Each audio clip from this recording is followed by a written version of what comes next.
Imagine a silhueta de um cavaleiro solitário recortada contra o sol incandescente do deserto da Judéia.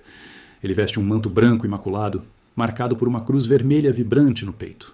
Um símbolo que se tornaria um dos mais reconhecíveis de toda a história humana. Essa imagem icônica atravessou quase um milênio, permanecendo gravada no imaginário coletivo como o ápice da nobreza e do mistério medieval. Os Cavaleiros Templários não são apenas figuras distantes de livros de história ou heróis de ficção. Eles representam um dos maiores enigmas da civilização ocidental.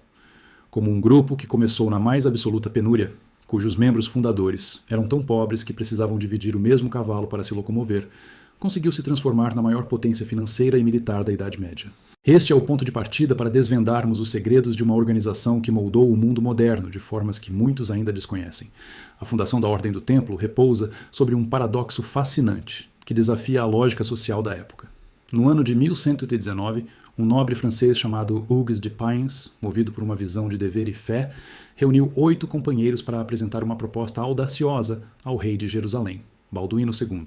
Eles se autodenominavam os Pobres Cavaleiros de Cristo, homens que haviam renunciado a todas as suas posses terrenas para abraçar uma vida de sacrifício extremo. A ideia era revolucionária e controversa. Criar uma ordem de monges que, em vez de passarem seus dias reclusos em monastérios silenciosos dedicados apenas à oração e ao estudo, empunhariam espadas e escudos para proteger os indefesos. Na rígida estrutura da sociedade medieval, você era alguém que rezava, alguém que lutava ou alguém que trabalhava na terra. Hugues de Payens decidiu quebrar esses muros milenares, fundindo o fervor espiritual do monge com a perícia técnica do guerreiro de elite, criando a Militia Christi. Para compreender a urgência dessa proposta, precisamos recuar até o cenário caótico da Terra Santa logo após a Primeira Cruzada, em 1095. Embora os exércitos cristãos tivessem conquistado Jerusalém, a vitória era uma camada fina de ordem sobre um mar revolto de perigos latentes. As estradas que ligavam os portos da costa aos locais sagrados eram verdadeiras zonas de morte.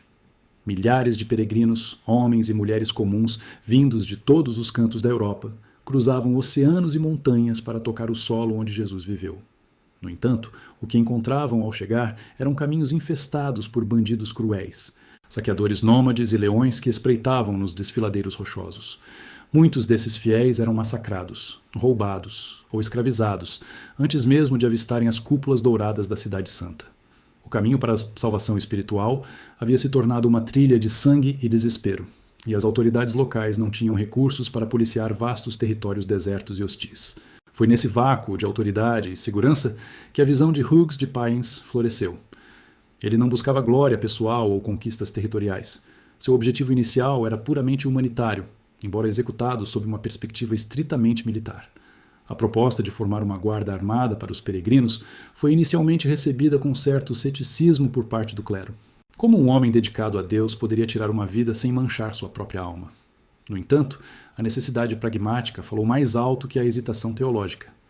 Hugues e seus cavaleiros juraram viver em castidade, obediência e pobreza absoluta, sob a orientação da regra de São Bento, mas com a missão específica de patrulhar as rotas mais perigosas da região.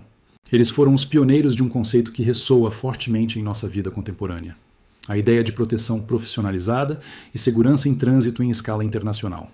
Ao estabelecerem esse sistema de proteção, os templários criaram, em essência, o primeiro serviço de segurança global da história. Se hoje confiamos em protocolos de proteção internacional ou em serviços privados que garantem a nossa integridade em territórios desconhecidos, estamos vendo as ramificações de uma árvore plantada por Hugues de Payens nas areias de Jerusalém. Eles transformaram o conceito de escolta armada em uma ciência exata e uma forma de devoção suprema, provando que a organização e a disciplina podiam pacificar regiões onde o medo reinava absoluto. Antes de continuarmos, inscreva-se no canal e conte para nós nos comentários de onde você está nos assistindo. A trajetória dos Templários está prestes a se tornar ainda mais extraordinária, à medida que a pobreza inicial dá lugar a uma riqueza imensa que faria reis e impérios tremerem de inveja e cobiça. A pequena chama acesa por Hugues de Payens e seus 8 companheiros tornou-se um incêndio que varreu o continente europeu, quando a legitimidade divina e institucional foi finalmente selada. No ano de 1129, durante o Concílio de Troyes, a Ordem deixou de ser um simples grupo de voluntários armados para se transformar em uma instituição oficial da Igreja Católica, um exército sagrado reconhecido pelo Vaticano. O grande arquiteto e catalisador dessa transformação histórica foi a figura imponente de São Bernardo de Claraval, o intelectual mais influente e respeitado da cristandade naqueles tempos. Bernardo, um místico de palavra afiada e visão política aguçada, redigiu o elogio fúnebre da velha cavalaria e celebrou o nascimento de uma nova estirpe, descrevendo os templários como guerreiros que não temiam a morte porque lutavam sob a égide divina. Com o apoio incondicional de Bernardo, a ordem recebeu o reconhecimento papal, o que lhes conferiu privilégios extraordinários, incluindo a isenção total de dízimos e impostos, além da obediência direta e exclusiva ao sumo pontífice, permitindo que ignorassem a autoridade de reis, duques e bispos locais em todos os territórios onde operavam.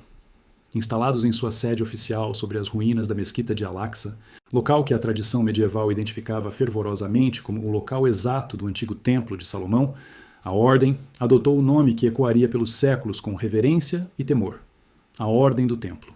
Ali, no coração pulsante de Jerusalém, os cavaleiros viviam sob a regra latina, um código de conduta de uma severidade quase absoluta que fundia a vida monástica com a disciplina marcial. Não era apenas um manual de combate, mas um guia para a santificação através da abnegação total e do sacrifício pessoal. Um templário não possuía nada individualmente, até mesmo suas roupas e armas pertenciam à coletividade. Eles eram proibidos de recuar em batalha enquanto a bandeira alvinegra, o Bozean, ainda estivesse erguida no horizonte.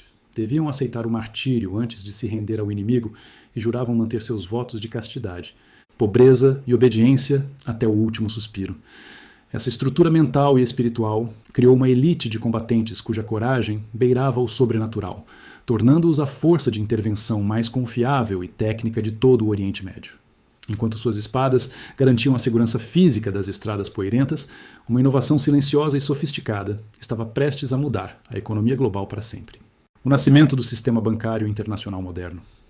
Imagine a situação de um nobre que desejasse partir em uma longa e perigosa peregrinação para a Terra Santa. Carregar baús pesados repletos de moedas de ouro por milhares de quilômetros de florestas infestadas de salteadores e fronteiras hostis era quase uma sentença de morte certa. A solução encontrada pelos templários foi genial, prática e extremamente rentável. O peregrino depositava seu tesouro em uma preceptoria templária em Londres ou Paris e recebia em troca um documento codificado, uma nota de crédito escrita com cifras e selos que apenas os iniciados da ordem podiam interpretar e validar. Ao chegar ao seu destino final em Jerusalém ou Acre, o viajante apresentava o papel e retirava o valor correspondente em moeda local, descontada uma taxa de serviço. Esse sistema pioneiro de transferências financeiras, sem o transporte físico de metais preciosos, criou um fluxo de capital sem precedentes, transformando a ordem na principal instituição de crédito da Europa, financiando as guerras de monarcas endividados e sustentando o comércio entre as nações.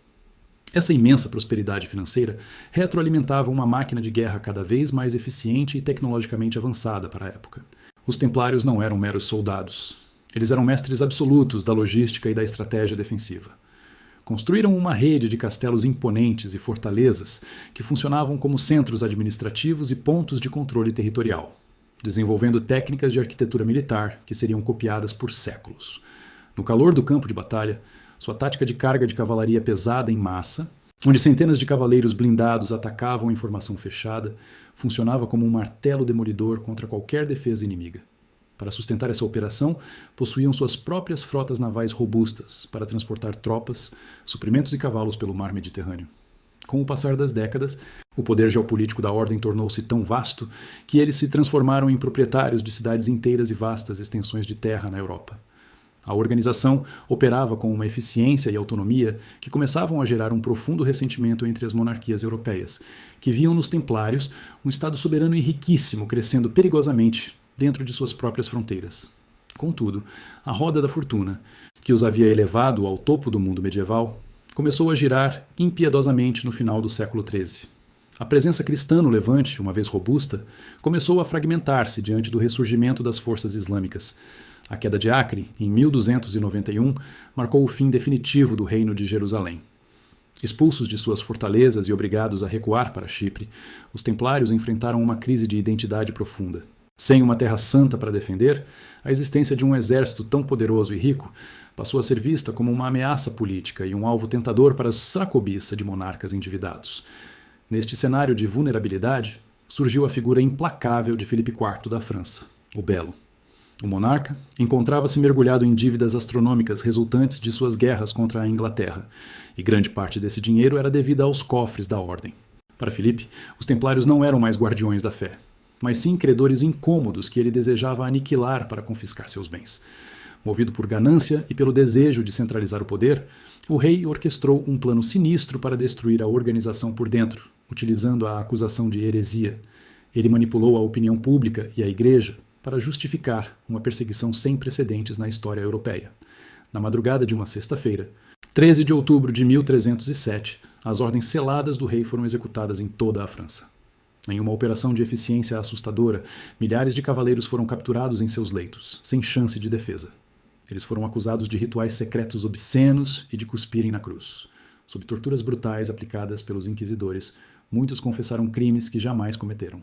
O Papa Clemente V, subjugado à vontade de Filipe IV, dissolveu oficialmente a ordem em 1312, selando o destino trágico de uma instituição que por 2 séculos fora o pilar da cristandade. Muitos cavaleiros, incluindo o último mestre, foram condenados à morte na fogueira. A extinção oficial não apagou o mistério que envolvia o grupo. O desaparecimento de sua imensa riqueza alimentou lendas que atravessariam gerações. Histórias sobre um tesouro escondido e o suposto papel da ordem como guardiã do Santo Graal transformaram os templários em ícones do esoterismo. Em Portugal, a herança templária encontrou fôlego através da Ordem de Cristo, fundada para abrigar os cavaleiros remanescentes e preservar seus conhecimentos. Foi sob a Cruz Vermelha que as caravelas portuguesas cruzariam oceanos, conectando o espírito de exploração dos monges guerreiros com a era dos descobrimentos. O legado dos templários vai além das lendas de ouro enterrado. Eles moldaram a modernidade ao introduzir o conceito de exército permanente, disciplinado e independente. Mais do que isso, as estruturas financeiras que hoje governam o comércio têm raízes nos protocolos de segurança e notas de crédito desenvolvidas por Hugues de Payens. Os bancos centrais modernos são os herdeiros técnicos daquela rede de preceptorias que uniu a Europa ao Oriente. Essa rede permitiu o florescimento de uma nova classe mercantil. A sofisticação com que geriam recursos e garantiam a integridade de transações internacionais estabeleceu os fundamentos do capitalismo moderno, permitindo que a economia global se desenvolvesse. A trajetória da ordem permanece como uma lição sobre a ascensão e queda do poder. Do deserto da Judéia aos tribunais de Paris, eles provaram que uma ideia pode mudar a civilização, mas a riqueza pode despertar fúrias destrutivas. Ao observarmos os bancos e estruturas de poder atuais, percebemos que o espírito templário ainda reside nos mecanismos invisíveis que regem o mundo. Inscreva-se no canal para mais explorações históricas e reflita conosco. Será que a influência desses cavaleiros realmente desapareceu ou apenas se transformou em novas formas de controle que definem nosso presente? Comente sua opinião e compartilhe este vídeo para continuarmos desvendando os maiores segredos da nossa história. Sua participação é fundamental para mantermos viva a curiosidade pelo passado que moldou nossa realidade. Obrigado por nos acompanhar, jornada fascinante pelos séculos de glória e traição que marcaram para sempre a humanidade.